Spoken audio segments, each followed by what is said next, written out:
to try to do is to give a kind of explanation how I understand our conflict and some outcomes of it. I believe that in order to understand the news that you hear, it's always good to understand them within the context of the conflict, in the back of our mind, our head, whatever. We have a conflict between two societies, two nations, whatever you call it, that one invade the life territory of the other one, and in historical process force them out of the territory, and those that they cannot force out, they try to squeeze to minimal territory as possible. Actually, this is what we fight about. I'll give some figures to demonstrate what I'm telling you, speaking about. Prior to the Zionist immigration to the country, there were Jews in the country.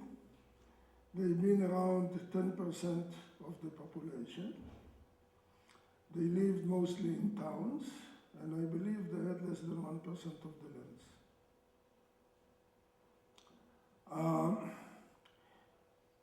In the eve of the war of 1948,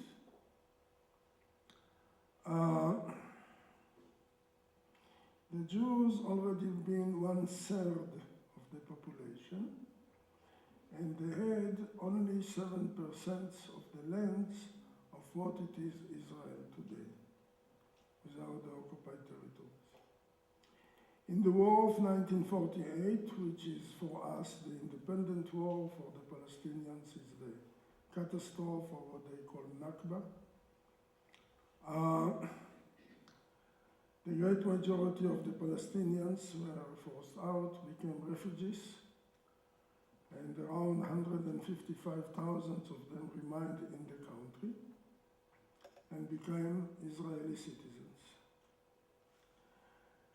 Immediately after the war, two processes started in very intensive. One, a big wave of Jews have emigrated into the country, and a big number, and a very fast process of taking over the lands have been started.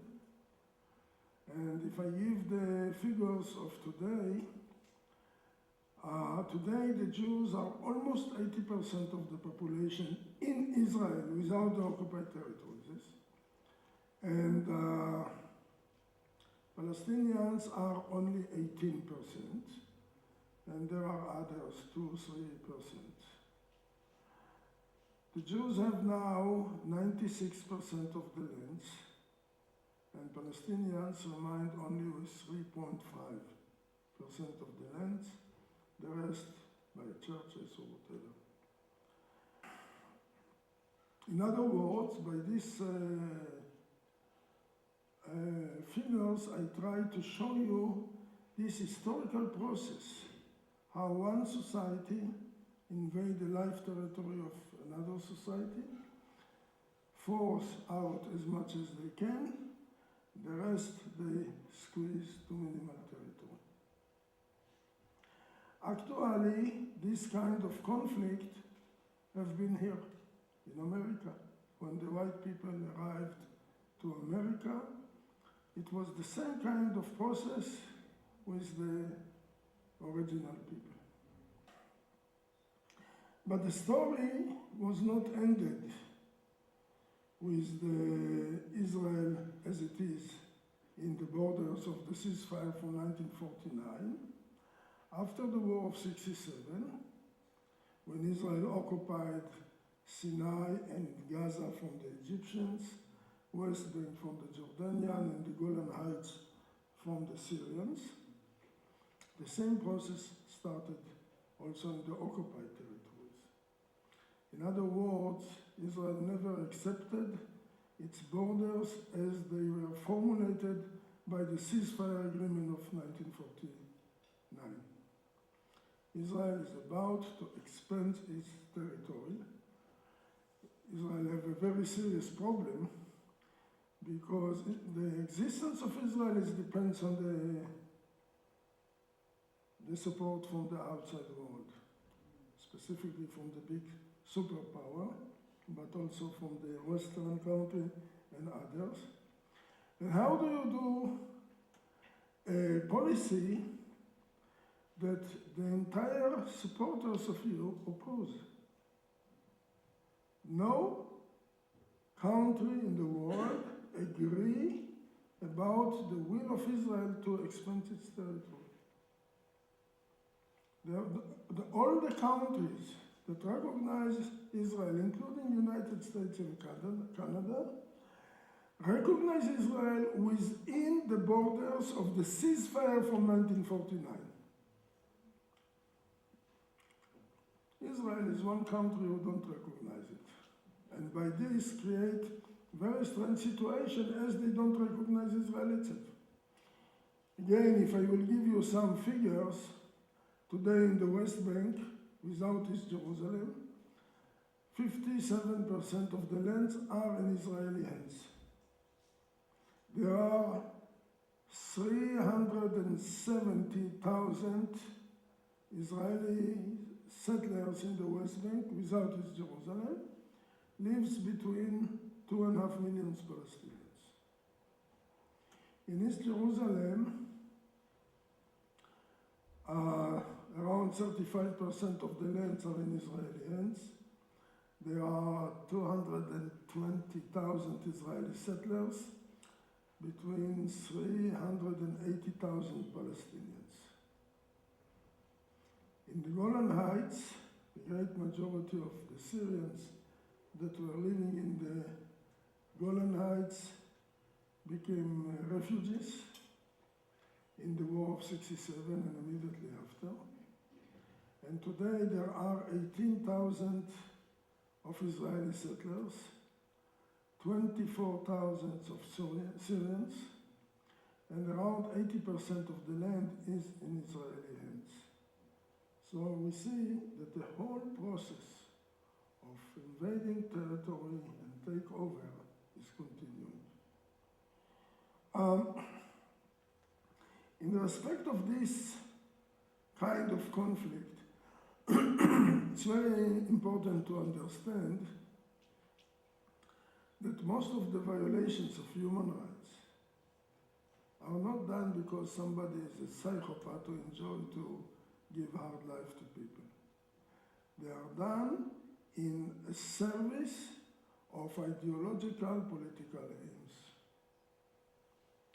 When you confiscate land, when you destroy houses, when you limit people from reaching their fields, etc., etc., etc., all of these kind of violations of human rights are in order to encourage them to live.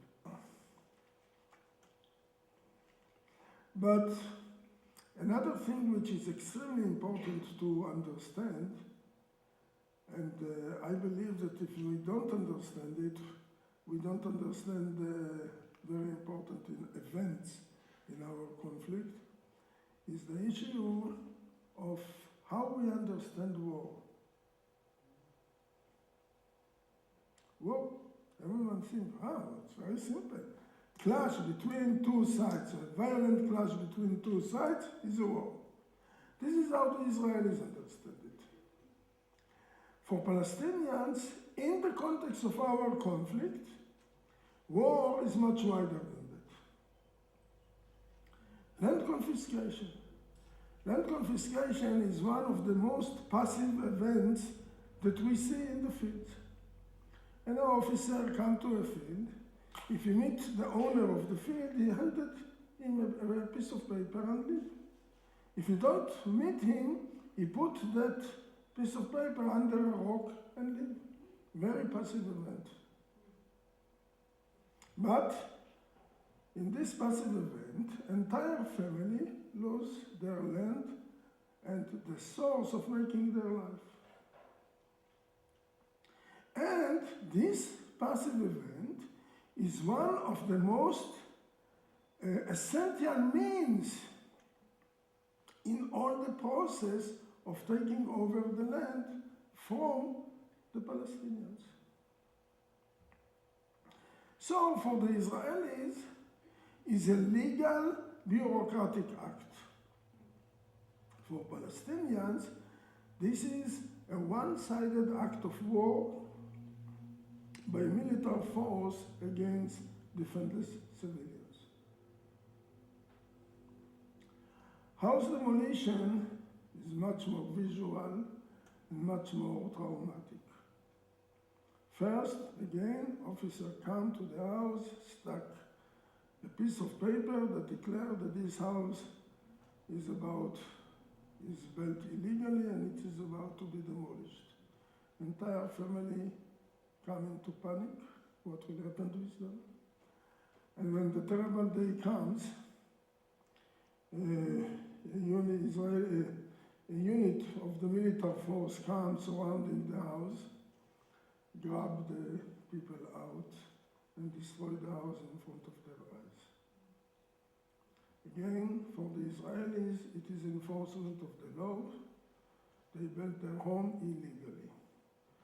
It's a very important, interesting, the issue, how come they built it illegally? You will not give me the time to come to all these extremely important details. So I put it aside now, but again, for the Palestinians, it's a one-sided act of war, of military force against defenseless people, while for the Israelis, it is enforcement of the law. Building settlements, for the Israelis, it's a pioneering. The pioneers, also you had pioneers in your history. These settlements are always done on stolen land. And always it is the base to expand the settlement. And how they do it, the settlement always have security needs. And so they expand them all the time. They expand and expand and expand. They always have more security needs. So again, it's a one-sided act of war against defenseless civilians from the Palestinian point of view, from the Israeli point of view. It is a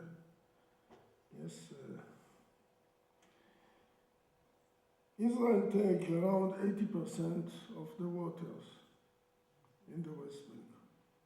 Those of you that have visited there could see that on the roof of the houses, always there are these black tanks or whatever, that whenever the water comes to the pipes, first they fill the tanks. So when there will not be water in the pipes, at least they have some water in the reserve. Again, one-sided act of war against defenseless civilians. Now, I want to say something very strange. None of these activities have something to do with our security. None. Land confiscation have nothing to do with our security. House demolition have nothing to do with our security. Building settlements have nothing to do with our security. Stealing the water have nothing to do with our security, and I don't continue the list. It's enough that very tiny percent of Palestinians who have these traumas of what the Israeli army have done to them will decide to take revenge. And then you have this army of terrorists that attack us in revenge of what have been done to them. And here starts the security role of our army. They have to crush the Palestinian resistance to the process of taking their lands from them, under their feet. Now,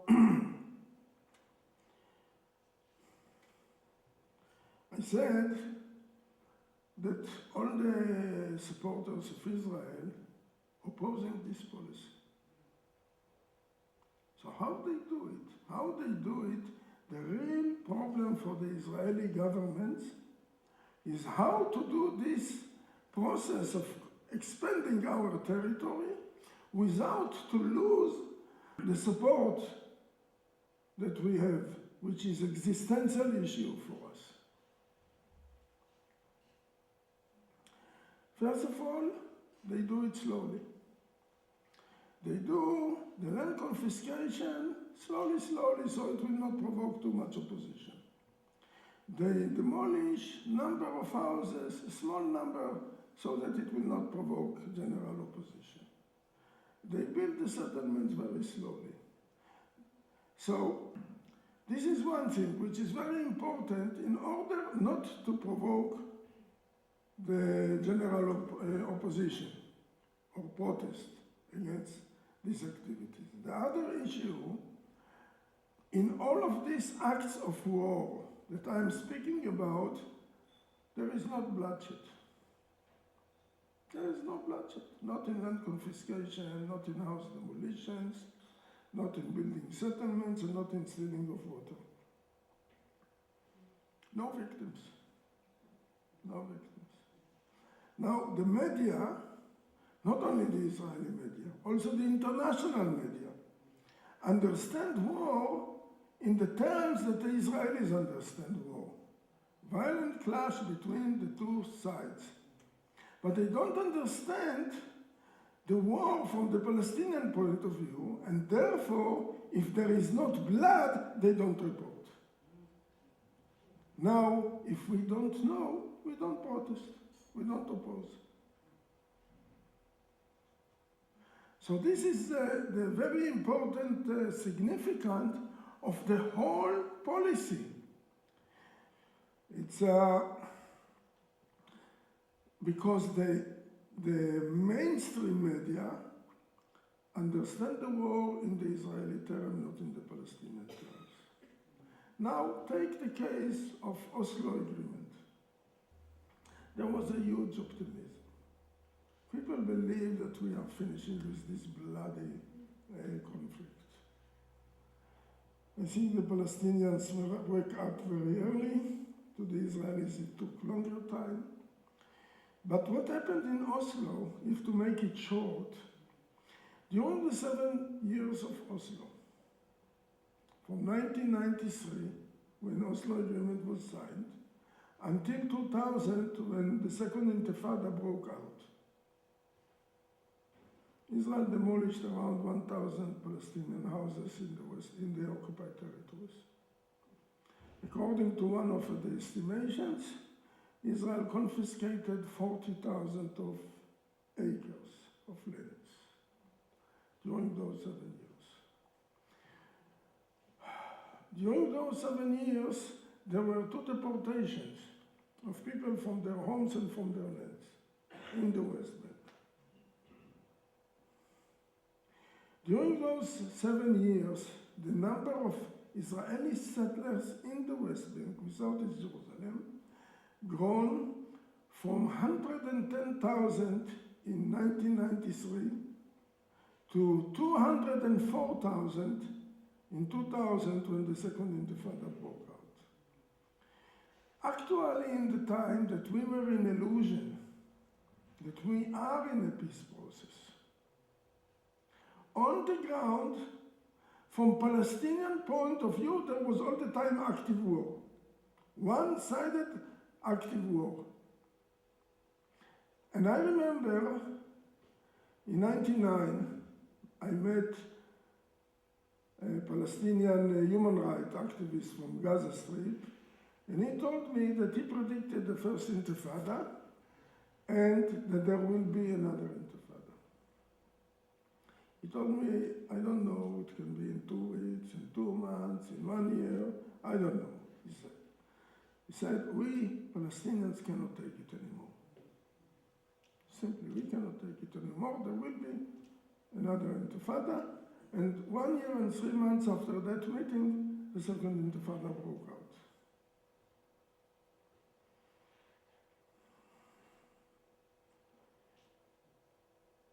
In my kibbutz, there was somebody who was a supporter of Peace Now. Have you heard of the Peace Now from Israel? The biggest peace movement. And she asked me to explain her what happened. Why these crazy Palestinians suddenly started to fight. I asked her, do you remember that I asked you to sign petition against land confiscation? Yes. Do you remember that I asked you to sign petition against house demolition? Yes. Do you remember that I asked you to sign petition against deportation of people? Yes. So why you ask me what happened? You signed those petitions in time, during Oslo.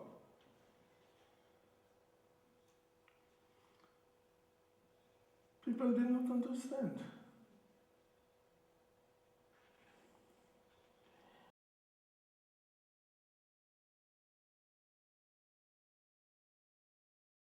I'm active in the issue of the Bedouins in the Negev. Small minority of probably 240,000 of people, that's all. In 2011, the Israeli government demolished around 1,000 houses of Bedouins in the Negev. To my knowledge, I did not check everything. To my knowledge, there was not one item of news about it in the Hebrew media, including Haaretz.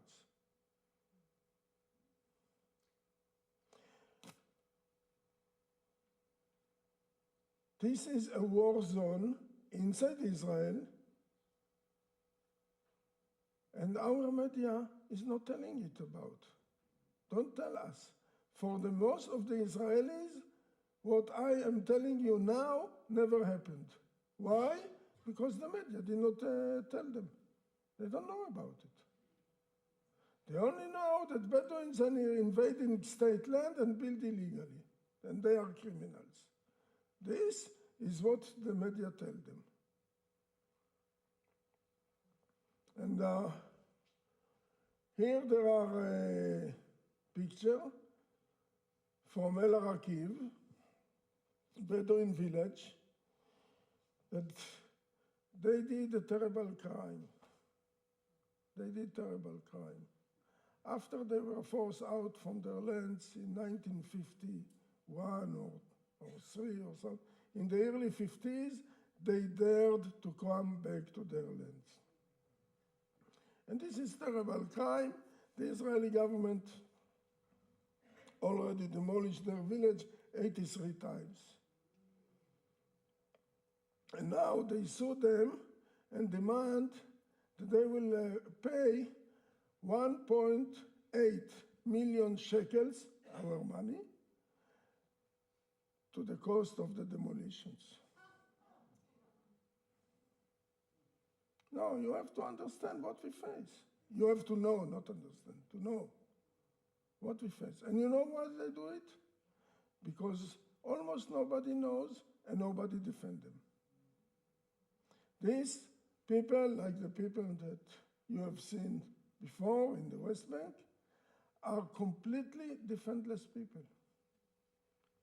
When somebody comes to rob you, you call to the police. When somebody comes to destroy their life, they cannot call to the police because it is the police that come to do it. These are people that are totally defenseless, and they need us, crazy people like me and like you, to say to the Israeli government, we cannot tolerate it, because this is their only defense. This is their only defense. Otherwise, when nobody knows, it's very easy to do it to them. Very easy. The problem of the Palestinian is how to reach the consensus of the Western world.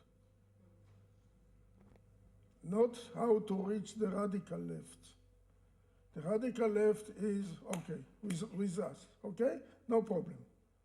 How to reach the consensus?